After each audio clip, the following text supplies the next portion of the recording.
What's up, everybody? In the house today on the Woodward Bet Show on the Woodward Sports Network, we got Chris, aka Detroit Beastie, joining us as usual. And we got us a special guest today, Chris. We got, in honor of Veterans Day, we got special guest Command Sergeant retired Brian Stover with us. Brian, happy to have you here. Chris, I grew up with Brian, so when I had the opportunity and thought, we got to get our boy Brian on here to talk. He just retired here in the last 2-3 years ago now, Brian. I think he retired, so he's enjoying the civil life now. So thought we'd have him on here and pick his brain a little bit and get some bets. I know he follows sports quite a bit, so pleasure. It's our honor, sir, to have you on. So how you doing? I'm doing great, guys. Hey, first and foremost, I just want to tell everybody out there, happy Veterans Day. It's a pretty special day for us at SIR. Scott and I grew up together, and we actually played hockey for Franklin, and he was our goalie. So I was a decent hockey player back then, and he got to feel the wrath of a couple slap shots at the top of the circle. First shot always was head, just to make sure that he was prepared for the practice and prepared for the game. So Scott, thanks for inviting me on here today, and thanks for standing in the net and let me fire a couple pucks at you, trying to beat Churchill or Stevenson back in the day when we were ranked in a high school powerhouse in the state of Michigan. Yeah, I got to tell you guys. So I was a soccer player. So here I was a skinny little shit kid, and drove a couple of my buddies up to hockey practice. It wasn't too far from the house, and just living the life as a teenager. Next thing I know, I'm getting sucked in to be the goalie. I don't even know how to stinking skate. I didn't know how to skate backwards. I didn't know how to skate at all. And they sucked me in. Next thing I know, I'm in this equipment room in high school, and they unlocked it, and there was like skeletons and dust all in there. And they're like, here's some equipment you can use. And I thought, man, the pads were like the size of my cell phone for my legs.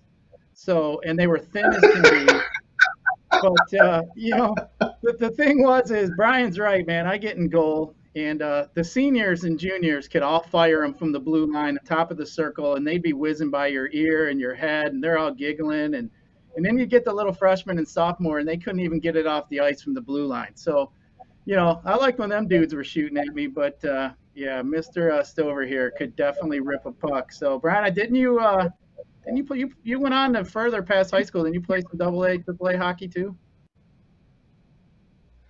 Yeah, I got drafted in juniors, and I played 3 years of juniors out of high school there. I was a way better athlete than I was student. Pretty much failed out of schoolcraft. I was on a plane, train, or bus on a Monday night, playing all over Canada, Buffalo, sometimes flying out to California, Indy, whatnot. No internet to get caught up on schoolwork. I was studying pre-pharmacy. Probably a bad mistake from Jump Street, but I really enjoyed my time playing hockey. And when that ran out, my parents had turned my room into a den. I was sleeping on the floor. I had long hair. I was anti-government, anti-establishment. I was just a punk, and I needed some discipline, and I needed to grow up. And our good friend, would you be interested in the Army? I said, absolutely not. However, I went down to the recruit, saw the Ranger video, and I went there, and I joined the Rangers. 27 years later, I retired. But yeah, it was an awesome deal playing for the junior wings. I think I got traded from the junior wings, which was the best team in the league back then. This was like 90 to 93, to the Michigan Nationals, the worst team in the league. And I think I went to one practice. I don't even think the coaches showed up, and the kids ran the practice, which to me at that time was kind of quirky. But looking back, I didn't go back. I love, that was the last of my junior days when the coaches were involved and the kids were in the practice, and that's creativity and leadership about the young men on that team. But I wanted to go out a winner. I went out, with the wings, and at that point I just sailed on to better things, which was the Army. But one thing real quick is Scott's claim to fame is stopped Mike Newell on a couple breakaways when we played East Kentwood our senior year. He talks about that at every gathering. I think we tied 7-7 that night. I think Mike had 4 goals and I had 4 goals. I had the honor and opportunity to play against him again in juniors quite a bit. He played for the Kalamazoo Wings, and I played for the junior wings. And then, of course, he wanted to play for University of Michigan and several teams out there in NHL. Real good player, real good journeyman.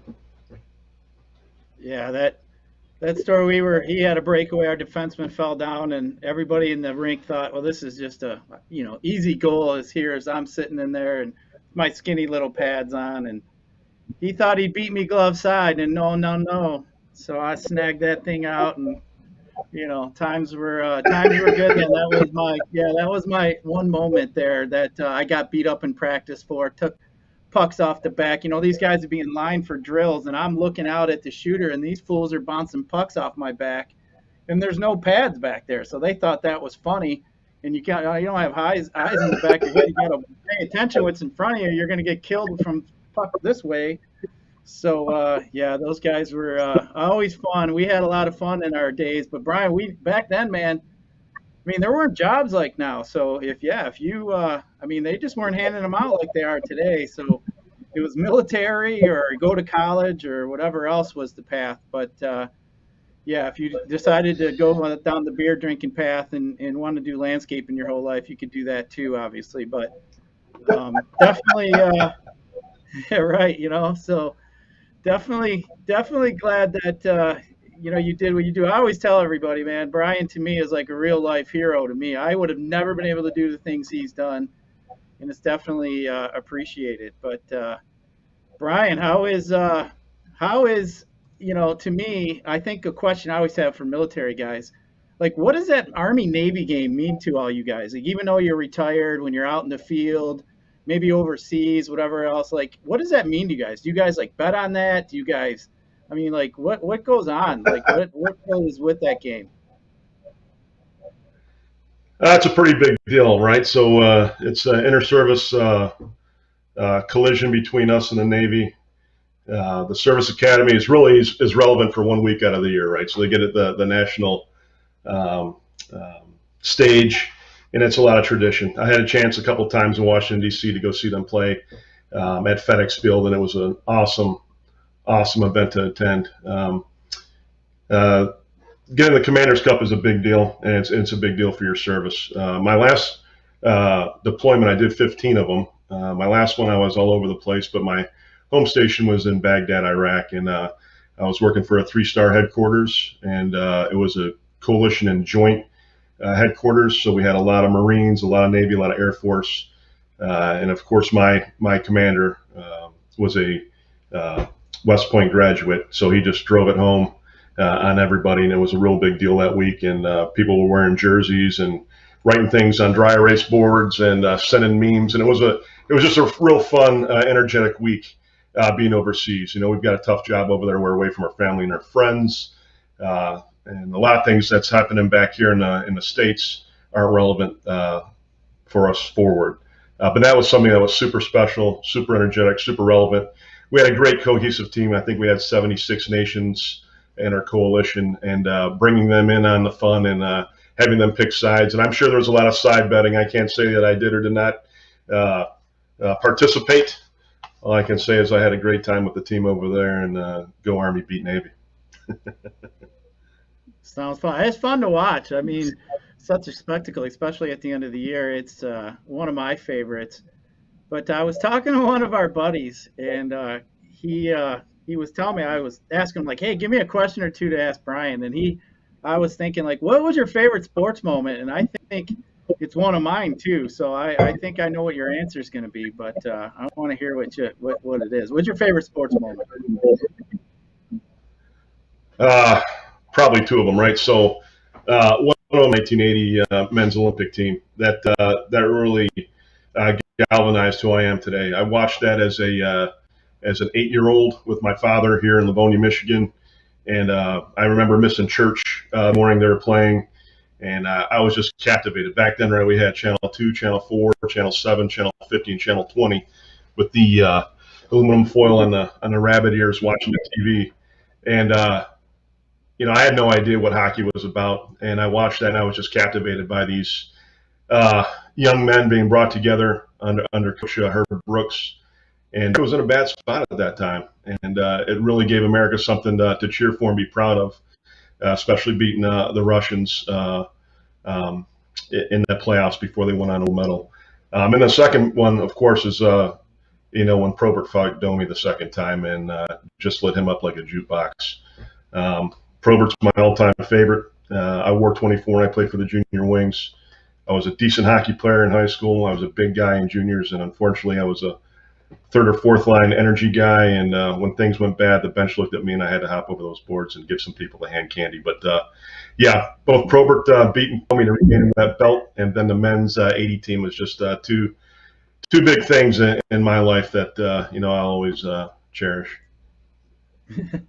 You said the hand candy. That's great.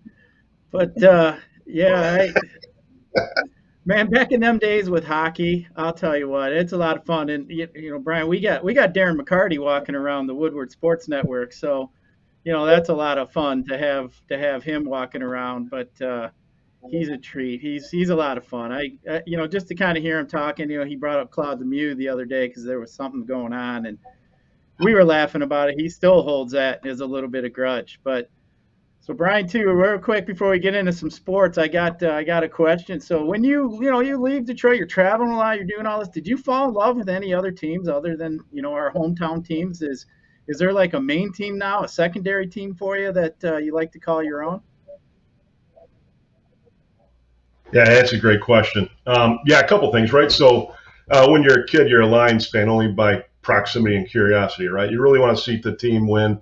But that 4 o'clock Western game I always look forward to. I love the Seahawks as a kid. When I got in the Army, I could be in the Rangers in 3 locations: Savannah, Georgia, Fort Benning, Columbus, Georgia, or Tacoma, Washington. I wanted to get as far away as home as I could in 1993 when I was 21 years old, and so I chose 2nd Ranger Battalion. And then I would go up there and I'd watch all the Mariners and Seahawks games, and I just fell in love with the teams up there. So they're my other team I follow for football.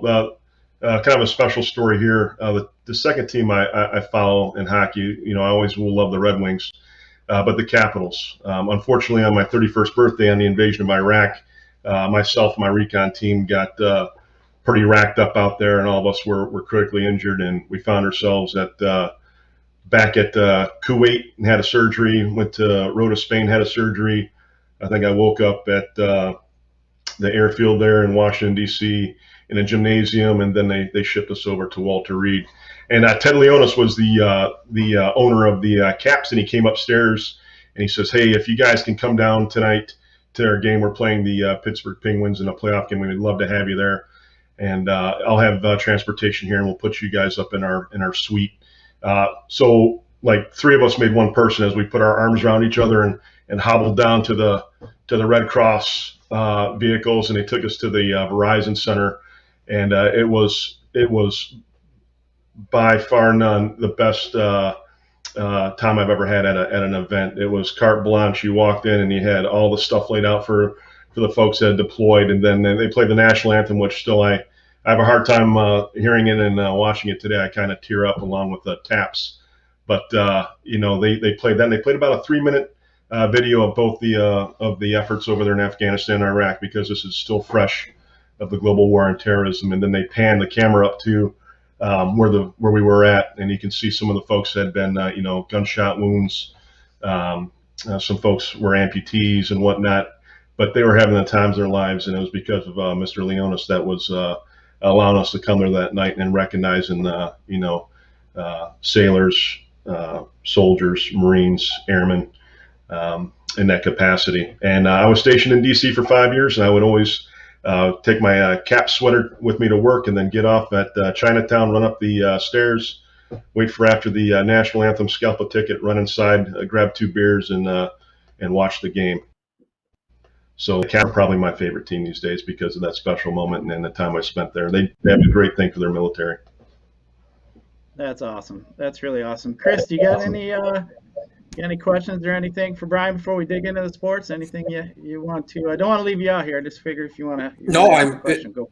no, this is special, right? And I don't want to say I'm enjoying it because, as you know, Brian, you've lived it. I mean, being in war is hell. I'm a kid from the east side of Detroit. I went the education route. I took the tests to get into the Army, but at the last moment got a scholarship for college. So I went the educational route. But it's not about me. It's about people like you, Brian, and all our service members and what they do. I'm going to get emotional here, not tears, but anger in the way things are going in the country now. Now, I know this is a sports betting show. We fool around, we have fun. But to me, at this moment in time, as a 37-year-old adult, I'm single, no kids. To me, the real heroes aren't these sports figures. These real heroes aren't the celebrities and this TMZ and all, Twitter and all the social media. To me, it starts with the military, doctors, nurses, educators, even the people that work in the hospitals and sweep the floors. Those are the heroes. People like Brian, other service members in this entire United States. So it very much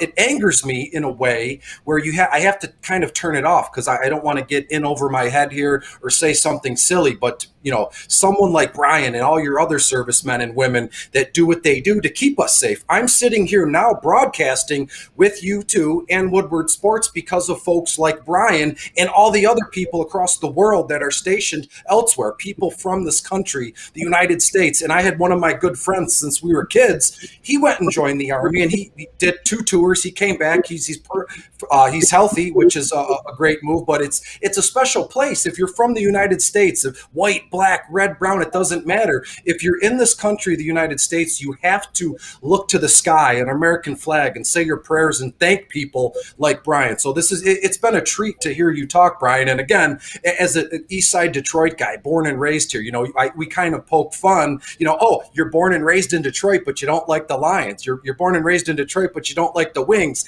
And that you're saying that you like the Washington Capitals. Look, I'm not going to argue with that story because it's fantastic. So Brian, thank you for being here. Thank you for sharing your stories, and God bless you. I'll tell you what, though, Brian. Hey, Chris, thanks for those kind words. I appreciate it. I'll tell you what, though, you guys, Brian. I mean, the Woodward Bet Show has been an absolute fuego with our best bet. We're 12-2 so far this week, just giving out to people free winners. So make sure that you guys pass it around today. We're going to get some winners from Brian. And Brian and Chris are going to talk a little bit of hockey. There's a little bit of NBA tonight. Kind of slow night for hockey, but of course it's Thursday, so we got some Thursday night football. We'll look into that a little bit, maybe get you guys some bets. We'll talk about some trends, and then maybe get some DFS plays as well. But before we do that, you guys, just got to let everybody know about our sponsor, Underdog Fantasy. Get over there if you guys want to give that a shot. Use our promo code WSN. Get you 10 free dollars. Who doesn't like free? Just for watching our show, we'll get you 10 free bucks by checking it out. You get to use, this is pretty much a lot of player prop action. You can pick 3-4 times, different. You get different amounts for your money. You can play all the different sports. It's a lot of fun, so make sure you guys go over there, check that out as well. But before we get into the hockey, you guys, just want to kind of go over some of these injuries. Being Thursday here, Friday's a big day for injuries in the NFL. But just want to burn through a couple of these real quick. Clyde Edwards-Helaire, he's designated to come back off the injury reserve on this Wednesday, so might be able to get him back in your lineups if you're missing him. It looks like Hopkins did not participate in practice again this week, so that is a risk that he may be out. Keenan Allen is a new one. He did not practice yesterday. Want to keep your eye on him, as well as Tim Patrick. He did not practice either. Gronk's still dealing with a little bit of a back issue. He is not in. Alvin Kamara did not practice yesterday, new one as well, along with Chase Claypool, who will go against the Lions this week. He did not practice either due to a sore toe. Landry's still dealing with a knee injury. He's going to be out. And then Stevenson here for the Patriots, still in concussion protocol, so it looks like Bolden will get a little bit more run. Latavius Murray's another one who did not practice, so it looks like we got Devontae Freeman to look at this week. Cole Beasley, the ribs, he's still out, hasn't practiced this week. Zach Moss either, he's in the concussion protocol. James Robinson did not practice. Still some talk that he may come back, but at this point, he has not made the practice field either. Kyler Murray sounds optimistic. He may be able to play this week, but he's still sat out. And then Brian Seahawks. Looks like Chris Carson. He was cleared to practice. They have not returned him. Actually, they did return him off the injured list. So they got 21 days to activate him. That's what it is. He hasn't been activated. So that offense definitely could use some Chris Carson, especially with some of the injuries they got there.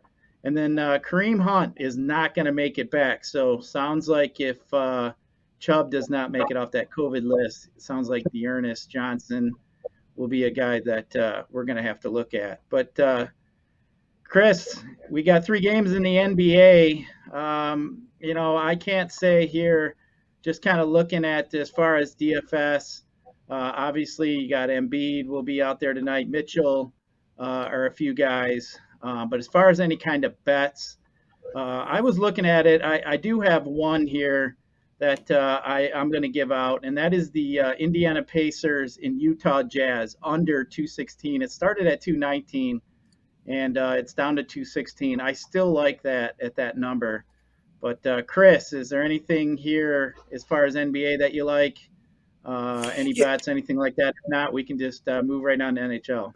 One thing briefly, I mean, my bread and butter is the NHL, but you asked me the question, what kind of a bum would I be? No, I'm good, and move on. That's why you have me on to talk sports here. And to me, I love the 10:30 p.m. game. The Miami Heat go to the Chargers to take on the Clippers here. And if you look at this one, the Chargers, Clippers, all the same. The Clippers, they're projected to put up around 110 points compared to Miami and about 103, 104 points. So in this one, the over-under is at 211 and a half in this one. I would take the under, just by a few points here. You're going to have to sweat it out. But Miami at the Clippers, give me the under here. And again, I would take the Chargers -4.5 and the under 211.5 points in this one. And that's what I have. You can look at the starting lineups: Paul George, Reggie Jackson, Zubac, Batum, and even Eric Bledsoe, shooting guard, point guard here. And on the Miami side of things, they look good, but they need that little oomph. They need that little push, and they're just not there yet. So I think that the Clippers win this game by around 7 or 8 points here. So again, Clippers -4.5 and the under in this one, boys. All right, sounds good. Brian, do you follow basketball much, or are you more just a hockey guy? I am more of a NCAA end of the year March Madness guy. I don't really follow basketball that much. I apologize. No, that's fine. I'll tell you what, man, that's one of the most fun times of the year. So now that we got the casinos and sportsbook open downtown, we'll have to have us a beer drinking day maybe one of these days down there while all them games are on that Thursday or Friday. I'm sure we could arrange us some pretty nice spots down there to have some fun.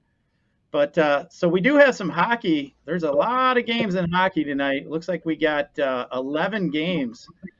So if you guys want to talk a little bit about hockey, I know you guys already mentioned a little bit about Edmonton and Boston. We got the Red Wings tonight facing Brian's favorite team, the Capitals. So that's interesting as well. The Red Wings, all these youngsters. Maybe Brian, you could talk a little bit about the youngsters. I know you got a pretty keen eye for some talent. What do you think about all these youngsters the Red Wings got? I tell you what, I appreciate first and foremost Detroit being patient with Stevie Y. He's been rebuilding for a couple of years now. I didn't think they were going to be as good as they are right now. They're surprisingly good, and they're surprisingly tough, and grinding it out and winning those close games. And before they were losing those close games. So that's something inside their hearts and their minds that they can do it. They can win it. Before, I think they're in close games and they just got beat mentally by some of these teams. But I hope the Wings win tonight. I do. The Caps, I love them, but I can't go against my hometown and the team that I rooted for all my life. The young talent it's pretty fascinating to watch, and Stevie Y, he knows what he's doing. He built that Tampa team, and I don't think he takes much credit for how he left that team, and they're won 2 cups in a row. But he knows what he's doing, and I got his back here in Detroit. Go Wings! Yeah, Chris, what do you think about that Red Wing game tonight with the Caps? Oh, it's outstanding. And I believe it was Monday, Edmonton was in town. And I just a quick tweet, this Red Wing team is fun to watch. And then with the hashtag, let's go Red Wings, and it gives a little, winged wheel, photo there or graphic, however you want to put it. And lo and behold, the Red Wings, they beat Edmonton. And Edmonton is kind of at this moment in time, the gold standard in terms of young talent. Connor McDavid, he's insane. We saw that goal from him last week where he went around 5 defenders just in between his legs outside, and it was just kind of like a little back-ended shot in the net. It reminded me of that. Do you guys remember that old Sergei Fedorov Nike skate commercial where there was like 200 other skaters on the ice, and he was zeking and going around those guys, and then he had to face the Zamboni at the end. That's what Connor McDavid looked like last week. And then the Red Wings, they looked good. 4-2, I believe, was the winner. And in terms of what's going on tonight, Washington is in town. And again, the Washington Capitals are fantastic. They have won a cup in the last few years. As it stands now, Tampa Bay, they are, the gold standard. I know I mentioned that Edmonton is, but right now, Tampa Bay is fantastic. So when you look at what's going on with Washington and Detroit this evening, it's kind of a tale of two teams here. They're kind of going in opposite directions to an extent here. The Wings are young and they're rising. And Mo Seider, if you look at what he's doing as a young defenseman, I've seen a lot of folks compare him to Nicholas Lindstrom. And as it stands right now, some of the graphics that I've seen, Mo is ahead about a year and a half as where Nicholas Lindstrom was the same time in his young career here. So the Red Wings, they're young, they're up and coming, and in Stevie Y we trust since the first day he was brought back here to be the GM. And you look at the Washington Capitals, they still kind of have their foot in the win now pool, but it's dwindling big time. Ovi isn't getting any younger. He's a stud, but he's not getting any younger. So you look at these teams, it's kind of it's not so much a barometer for where Washington is tonight. It's a barometer where are the Wings. Washington is tough. I mean, they grind it out. They can skate with the best of them, and they have some studly playmakers. But to me, that's all well and good. We've seen Washington do that over the years. To me, how are the Wings going to react? What are they going to do? It's going to be another fantastic test. It's going to be another fantastic watch, given the fact what they did Monday. So I'm excited about this, and what will be will be. And again, I'm with Brian. How can I go against my Detroit Red Wings? I do think they win here, and bam, they're already off and running. And I'll say it one more time: in Stevie Y we trust. Yeah, the Red Wings are a plus 115 underdog. So if you bet 100, you get 115. The over/under is 6, and 68% of the money so far that I see is coming in on the Capitals so far. But the Red Wings are 6-1 at home, and the Capitals are undefeated on the road, 4-0. So that should be interesting. But is there any other games or anything here that you guys see that you like? Brian, is there anything you guys see tonight, or any kind of games you may like that maybe some goals think will be high scoring, or any games you think might go a certain way?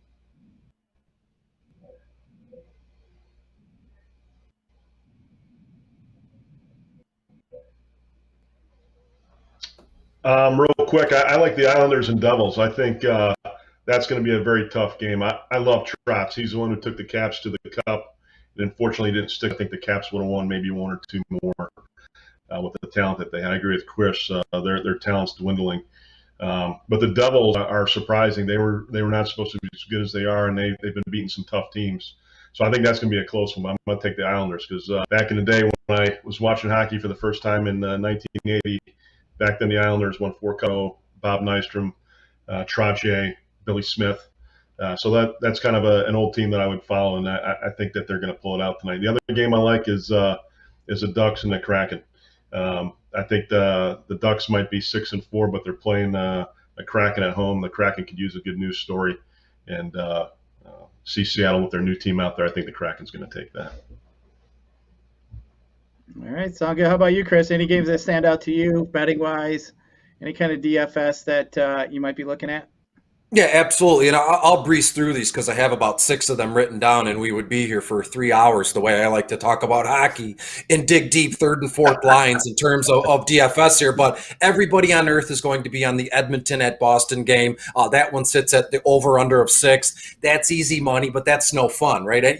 People can go anywhere to get that kind of information, that chalk information. So Edmonton won, Boston won. And if you look at St. Louis, Nashville plays in St. Louis in this one. St. Louis is projected right now to score about 3.5 goals in this one. In Nashville, they've been a little bit better in terms of their second line. Ryan Johansson, Tanner Janot. A lot of folks don't know these people, and that's okay because the Mike Fisher-led Nashville team hasn't been around in quite some time. Brian stole my Islanders at the Devils game. That's a fantastic one in terms of a DFS bonanza, as they call it. The Islanders first line, Barzal, Anders Lee, Josh Bailey. And then when you look at the Devils, I like their second line, Dawson Mercer, Jesper Bratt. And then if you scroll down the list here, Andres Johansson, you're going to get first power play exposure from Dawson Mercer on the second line. And then Jesper Bratt and Andres Johansson, second line, second power play unit. So with the Islanders first line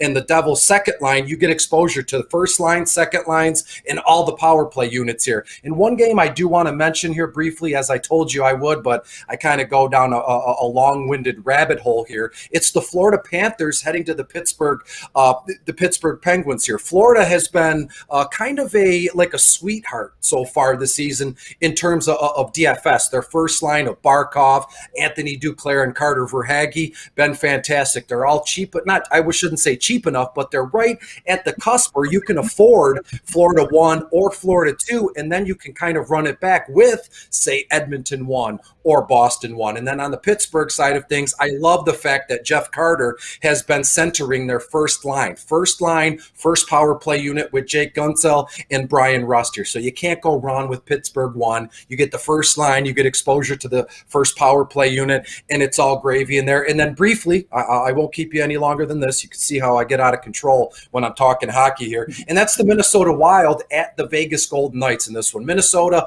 plus 1.5 goals here. That's the way I'm leaning. Minnesota's first line, it's been unbelievably fantastic for me personally in terms of winnings and stacking on FanDuel or DraftKings. Their first line consists of Joel Eriksson Ek, Kevin Fila, and Marcus Foligno. All three play on the first line. You're going to get a little bit of exposure to the first power play unit with Joel Ek, Kevin Fiala, and then Marcus Foligno sprinkle in on the second power play unit here. And then Las Vegas Golden Knights, they've been one of my favorite stacks for several seasons now. Chandler Stevenson, and I'd be remiss if I didn't mention Shea Theodore as a defenseman here. Second line, first power play unit, only $6,200 on FanDuel. So that's where I'm leaning. I talked for a lot longer than I expected here, but hey, it's hockey. It's what I do. It's what I love, boys.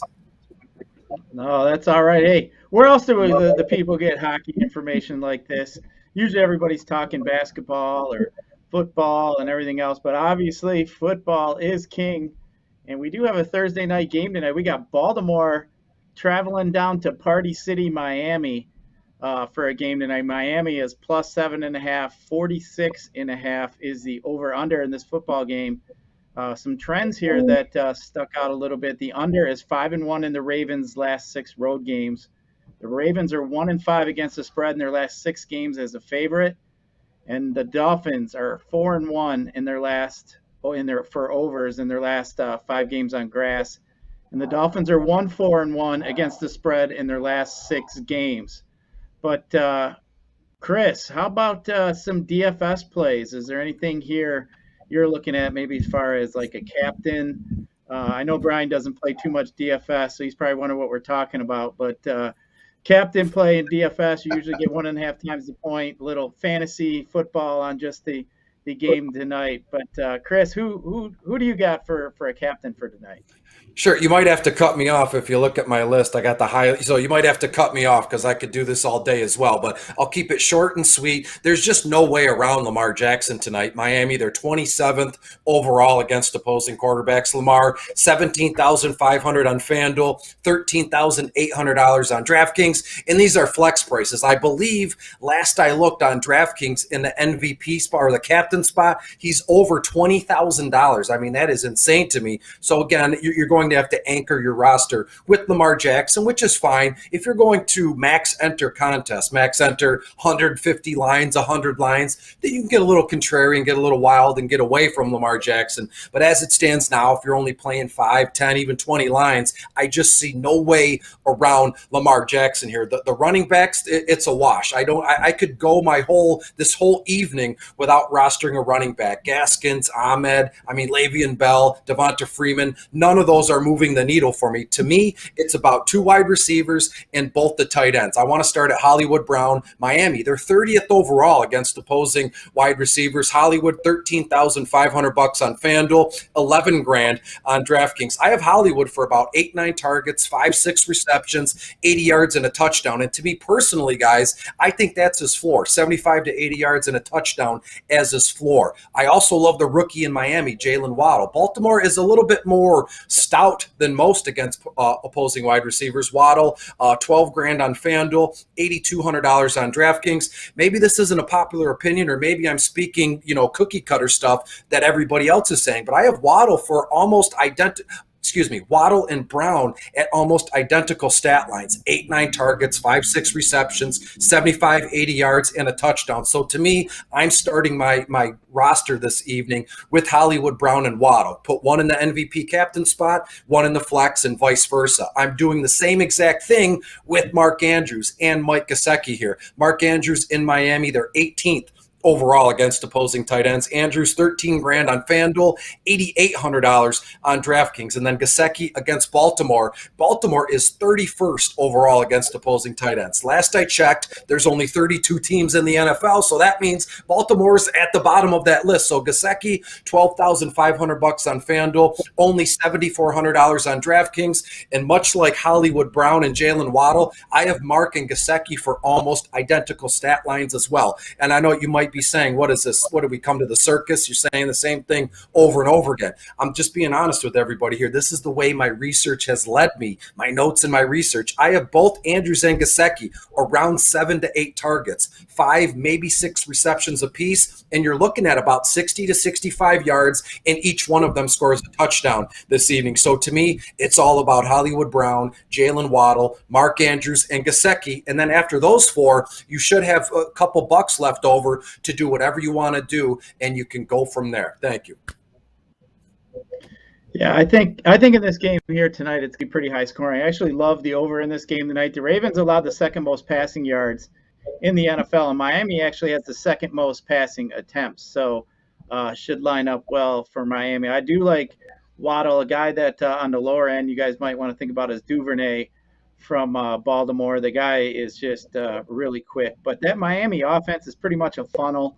It goes to just the same 3 or 4 guys. So I don't know really you're going to get too much different in spots there. But definitely Lamar Jackson. I like Brown. And then I also like Waddle. I like those 3 in the captain spot. You might want to use Andrews if you're throwing at a lot of teams. But I think those 3 are a pretty good place to start. But Brian, do you got any bets or any advice for the people here on this game tonight? You got the Ravens and heading down to Miami. What do you think about this one? Well, I can never do the analysis or deep dive that Chris did. That was phenomenal. He's all over it like a pit bull and a pork chop. I'm just going to keep it easy. I think Harbaugh is going to have that team prepared. They're going to travel down there. I got Lamar in a couple of my fantasy leagues. I got the Ravens and the defense in a couple of my fantasy leagues. It's potential game. I think they're going to go down there and get the. I think Lamar is going to be on fire, and hopefully the defense keeps Miami off the board relatively all night, so I can get some points and get back up in the playoff positions leagues. Sounds good. Yeah, I got Lamar in 1 or 2 of mine too, and it's a little surprised how well he's been throwing the ball. But Lamar is definitely fun to watch if you got him in in fantasy football. So, Chris, do we got any bets for tonight? Do we got any plays we like? Anytime touchdown bets? Anybody we think is going to score for sure? Do we have any bets? I really like the over. That's my favorite play. And then I like Freeman to score an anytime touchdown tonight. So I think you get pretty good odds on him. But is there anything here, Chris, that stands out to you? Yeah, you mentioned it briefly. The over is just about a lock here. I have the final score being Baltimore, wins this one, but it's closer than people think. I have Baltimore winning 31-24, maybe 31-27. So I like the over. And then again, if you're going to put me on the spot here, I'm going to take Miami plus the 7.5 points. I think we're going to be sweating that out. It's going to come. It's not going to be made clear until there's all zeros on the clock here. So give me the over and give me Miami plus the 7.5 points in this one. And then again, if you want to get on whatever sports book that you use, we know that beer maker Chris Prince, or even you, Scott, you talk about shopping these lines around, shopping these anytime touchdowns around, or player props, because you can get slightly more like advantageous bets here depending on where you go. But any way you slice it, I love the idea of a couple player prop parlays, Hollywood Brown and Jalen Waddle, anytime touchdown. That's a parlay. And then run it back with Mark Andrews and Mike Gesicki anytime touchdown. So you have two separate parlays, but then I also love running a third where I put all four of them together in one parlay. So I believe last I looked, if you put all four of those in an anytime touchdown bet, I believe $10 would net you around $600 or $700. I know that's asking a lot of four players to all score a touchdown, but everything I've seen, everything you've seen, the research and the DVP and everything from start to finish leads everyone to believe that this is going to be a 31-27 kind of high-end point scoring game. So why not go all in on the faces of the franchise, Hollywood, Waddle in Miami, and then both tight ends, anytime touchdowns. I love to do that. Have it two separate ones and then combine them, and then I run all three parlays from a different lineup perspective. So that's the way I'm going tonight, and it's one of the more better Thursday night games than we're used to. So I'm going to just appreciate this one and sit back, rest, and relax. Well, I'll tell you, though, these Dolphins, if you look at them, I mean, you're the best odds. Gaskins plus 140 to score a touchdown. You got Jalen Waddle plus 220 and Gesicki's plus 230. I got to assume the Dolphins are going to score once or twice. So you parlay a guy like Freeman with like a Waddle or a Gesicki, you're going to get pretty good odds there. So I don't mind that at all, but I do like the over in this game here. But you guys, before we get out of here, let's give them all one or two plays, and we'll call them our best bets.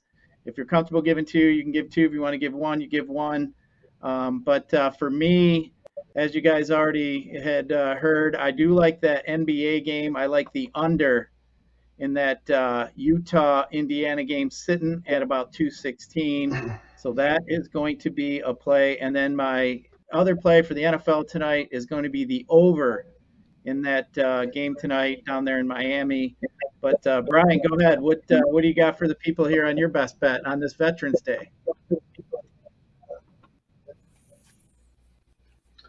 You put me on again, Scott. I don't know. I was going out there besides the hockey, and I've already given my picks. I don't have the package that Chris has got over there. I can't bring that type of. Yeah, I think you had. I think one of your NHL picks. You had a couple of them where the Islanders. You like the Islanders and the Kraken. Let's get to Kraken. I like the Kraken. That's a pretty funny name. I actually like that. But Chris, who do you got for tonight? What's your best bets for the night? I'm going to keep it simple for folks. Last thing I want to do is turn people off with all the, just digging in too deep. So I'm going to keep it simple with some hockey over-unders here. Calgary Flames at the Montreal Canadiens, 7 p.m. Eastern. Over-under is at 5.5 goals. I like the over in that one. I love the over in the Islanders at the New Jersey Devils. That one first, the puck drop looks to be at around 7:30 or 8. Oh, it's actually right at 7 p.m. But my overall best bet would probably be the Minnesota Wild at the Vegas Golden Knights. Puck drop is at 10 p.m. The over-under is at 5.5 goals. I'm smashing the over on that one here, boys. All right. So we got 3 overs. We got two bets from me. But all right, everybody, I do appreciate you guys coming in, checking us out. Brian, we do appreciate you coming in. Happy Veterans Day. Thank you again for everything you've done for us and our country. Chris, as always, appreciate you joining us. For Easy, for Sawyer behind the glass, I am Scott. This is the Woodward Bet Show. Good luck tonight, and we are out of here. Catch you tomorrow.